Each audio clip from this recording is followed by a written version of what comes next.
اور اپنی توحید کو بیان فرمایا۔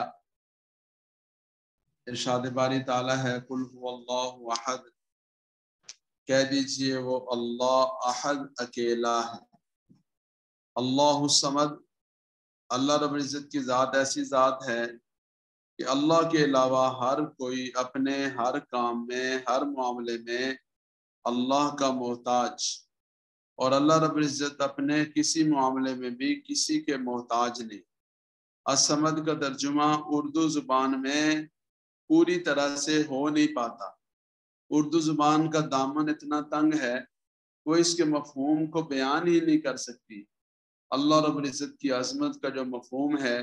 اللہ رب العزت کی بڑائی اور کبریائی کا جو مفہوم ہے، اللہ رب العزت کی شان اور رفعت جو ہے، اس کو اردو زبان میں اس کی تعبیر ہی نہیں ہو سکتی۔ فرمایا کہ اللہ الصمد، اللہ رب العزت کی ذات بے نیاز ذات ہے، یعنی وہ ذات اپنے کسی کام میں، کسی معاملے میں کسی کے محتاج نہیں، اور اس کے علاوہ ہر ایک اپنے ہر معاملے میں اس کا محتاج۔ تو لم یلد ولم یولد، یہ دراصل جو نصارہ تھے اور جو یہود تھے ان کے ہاں یہ عقیدہ تھا۔ فرمایا وقالت الیہود عزیر ابن اللہ وقالت النصارى المسیح ابن اللہ،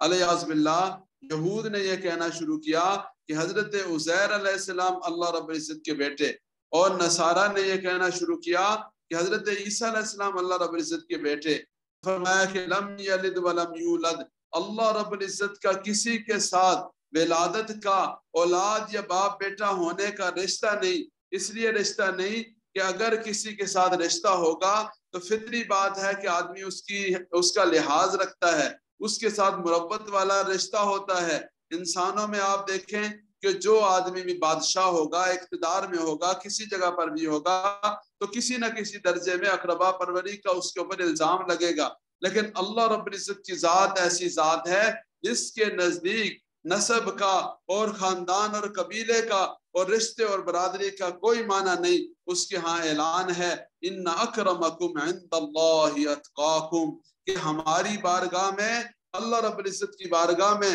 سب سے زیادہ عزت والا، سب سے زیادہ شرف اور اعزاز والا کون ہے؟ الذی اتقاکم، جو سب سے زیادہ نیک اور پرہیزگار ہے۔ تو نیکی اور پرہیزگاری یہ معیار ہے وہاں پر، اس کی بنیاد پر وہاں پر جو ترازو ہے وہ تلتا ہے، اس کی بنیاد پر انسانوں کی کامیابی اور ناکامی کے فیصلے ہوتے ہیں۔ فرمایا کہ لم یلد ولم یولد ولم یکن لہ کفوا احد، ولم یکن لہ،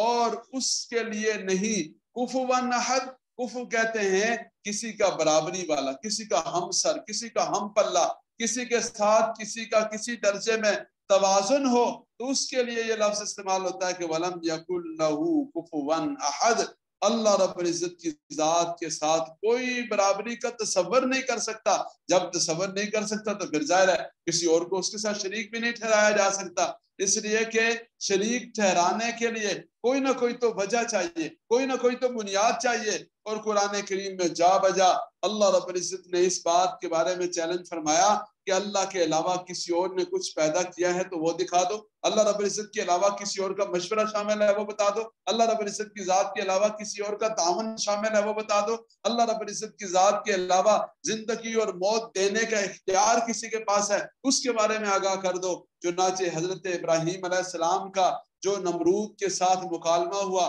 فرمایا الم تر الی الذی حاج ابراہیم، کہ حضرت ابراہیم علیہ السلام کے معاملے میں جس نے حجت بازی کی، جس نے بحث مباحثہ کیا فی ربی، حضرت ابراہیم علیہ السلام کے رب کے بارے میں، اور کیا کہا کہ حضرت ابراہیم علیہ السلام نے جب اس سے کہا کہ میرا رب جو وہ زندگی بھی دیتا ہے اور موت بھی دیتا ہے، یعنی زندہ کرنے والا بھی میرا رب اور موت دینے والا بھی میرا رب، تو نمرود نے کیا کیا کہ ایک ایسا بے گناہ آدمی، ایک ایسا معصوم آدمی پھر اس کا کوئی جرم نہیں تھا، اس کو بلایا اور بلا کر سولی چڑھا دیا، اور ایک ایسا آدمی جس کے لیے سزائے موت کا اعلان ہو چکا تھا، موت کا فیصلہ ہو چکا تھا، اس کو بلایا اور آزاد کر دیا اور کہا دیکھو میں نے ایک کو زندگی دے دی، ایک کو موت دے دی۔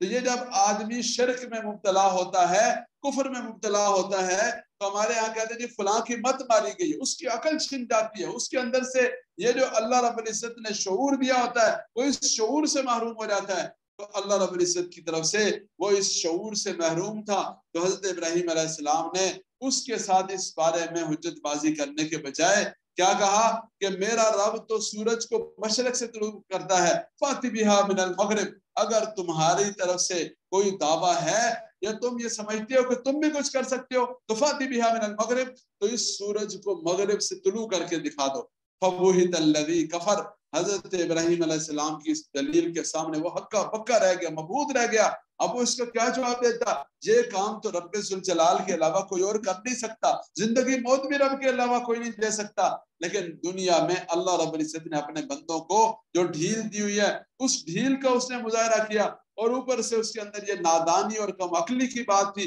اس نے اس کا اظہار کیا۔ یہ جو رب ذوالجلال کی عظمت اور رب ذوالجلال کی توحید، رب ذوالجلال کی وحدانیت، رب ذوالجلال کے اختیارات، رب ذوالجلال کی قدرت، یہ ایک ایسا موضوع ہے کہ جس کو جتنا زیادہ بیان کیا جائے، جتنا زیادہ اس کے بارے میں غور و فکر کیا جائے، جتنا زیادہ اس کے بارے میں تدبر کیا جائے، اتنا زیادہ انسان کے دل میں اپنے رب کی محبت پیدا ہوتی ہے، اتنا زیادہ عمل کا جذبہ پیدا ہوتا ہے، اتنا زیادہ یہ احساس پیدا ہوتا ہے کہ الحمدللہ ثم الحمدللہ، رب ذوالجلال نے ہمیں ایمان کی دولت سے نوازا، توحید کی دولت سے نوازا، اپنی ذات کی معرفت سے نوازا، اپنی ذات کے ساتھ وابستہ کیا۔ اگر خدا نخواستہ ہم رب ذوالجلال سے وابستہ نہ ہوتے، خدا نخواستہ ہمیں رب ذوالجلال کی معرفت نہ ہوتی، تو کیا ہوتا؟ دنیا میں بے شمار لوگ ایسے بتوں کی پوجا کرنے والے اور مورتیوں کی پوجا کرنے والے اور جانوروں کی پوجا کرنے والے اور شیطان کی پوجا کرنے والے، ایسے لوگ بھی دنیا میں۔ الحمدللہ ثم الحمدللہ، اللہ کریم نے ہمارے ساتھ رحمت والا معاملہ فرمایا، کرم اور فضل والا معاملہ فرمایا، اور ہمیں اپنی ذات کی معرفت، اپنی ذات کی محبت، اپنی ذات کا تعلق نصیب فرمایا۔ معرفت یعنی اللہ کی پہچان کا سب سے پہلا درجہ یہ ہے کہ آدمی ایمان لے آئے، آدمی کو پتا ہو کہ میرا رب ہے، بس یہ پہلا درجہ۔ اور اس کا آخری درجہ کیا ہے؟ ان تعبد اللہ کانک تراہ، اللہ کی ایسے عبادت کرو گویا کہ تم رب کو دیکھ رہے ہو، اور اگر یہ کیفیت حاصل نہ ہو فإنہ یراک، رب ذوالجلال تو آپ کو دیکھ رہے۔ تو اللہ تعالیٰ اپنی رحمت سے مجھے اور آپ کو یہ کیفیات اور یہ صفات نصیب فرمائے، اور ان کیفیات اور صفات کے لیے ذکر کرنا یہ ایک بہت ہی ضروری ترین عمل ہے۔ فرمایا دلوں کو زنگ لگ جاتا ہے، اور دلوں کا زنگ ذکر کی وجہ سے دور ہوتا ہے۔ اور ذکر کیا ہے؟ ایک ذکر چلی، ایک زبان کا ذکر ہے، لا الہ الا اللہ پڑھنا، سبحان اللہ پڑھنا، الحمدللہ پڑھنا، چلتے پھرتے اللہ کو یاد کرنا، یہ ذکر ہے۔ ایک مراقبہ، خلوت میں اپنے رب کی ذات کا ایسا دھیان، اپنی رب کی ذات کے ساتھ ایسا کنیکشن، اپنے رب کی ذات کے ساتھ ایسا تعلق کہ وہ تعلق انسان کے جسم کے رگ رگ اور ریشے ریشے میں سرایت کر جائے، اور اس کے نتیجے میں اس کو نماز کی حلاوت، اس کے نتیجے میں اس کو ہر عمل کی جو برکات اور خیریں ہیں وہ نصیب ہو جائیں۔ اور اس ذکر کا اعلیٰ ترین درجہ قرآن کریم کی تلاوت ہے۔ قرآن کریم کو بھی ذکر قرار دیا گیا، انا نحن نزلنا الذکر وانا لہ لحافظون، ہم نے قرآن کو اتارا، ہم اس کے محافظ۔ ہمارے ہیں یہ بڑا محدود تصور ہے کہ جو آدمی لا الہ الا اللہ پڑھے گا، جو آدمی اللہ اکبر پڑھے گا، جو آدمی سبحان اللہ پڑھے گا، یہ ذکر ہے، بلا شبہ ذکر ہے، لیکن قرآن بھی ذکر، یہ جو مراقبہ ہے یہ بھی ذکر، اللہ رب العزت کی شان اور بڑائی بیان کرنا، یہ جو تقریر ہے اس موضوع پر یہ بھی ذکر، یعنی جہاں جہاں اللہ کا نام لیا جائے، جہاں جہاں اللہ رب العزت کو سوچا جائے، جہاں جہاں اللہ تعالیٰ کو بولا اور سنا جائے، یہ سب کا سب ذکر۔ ایک آدمی اللہ کی بڑائی بیان کر رہا ہے اور باقی سارے کے سارے لوگ بیٹھ کر سن رہے ہیں، تو یہ سننا بھی ذکر ہے، یہ بھی اس ذکر میں شامل ہے، اور اس کے اوپر بھی کتنی زیادہ بشارتیں ہیں۔ اس لیے اللہ رب العزت کی بارگاہ میں شکر ادا کرنا چاہیے، اور جیسا کہ آج جمعہ کے دن جمعہ کی اجتماع میں بھی آپ حضرات کے سامنے یہی بات کی گئی کہ بھائی ایمان والے کا کام یہ ہے وہ اپنے اللہ کی بڑائی بیان کریں۔ لوگ اپنی اپنی چیزیں بیان کرتے ہیں، اپنی اپنی چیزوں کی مارکیٹنگ کرتے ہیں کہ جی میرے پاس فلاں چیز، میرے پاس فلاں چیز، وہی ہمارے پاس رب ذوالجلال کی ذات اور رب ذوالجلال کی محبت اور رب ذوالجلال کی جو وہ تعارف سے بڑی کیا اور چیز ہو سکتی ہے کہ جس کے ہم گن گائیں اور جس کے ہم تذکرے کریں اور جس کا ہم ہر جگہ حوالہ دیں اور جس کے بارے میں ہماری زبانوں پر ہر وقت اللہ رب العزت کی عظمت کی بات ہو۔ یہ ہماری زندگی کا مقصد اور نصب العین ہونا چاہیے، یہ ہماری زندگی کا جو وہ مقصد اور ایک ایسا ہدف ہونا چاہیے کہ جس کے اوپر ہر وقت ہی ہم اپنی توجہ کو مرکوز رکھیں، اور جتنا زیادہ اللہ رب العزت کی بارگاہ میں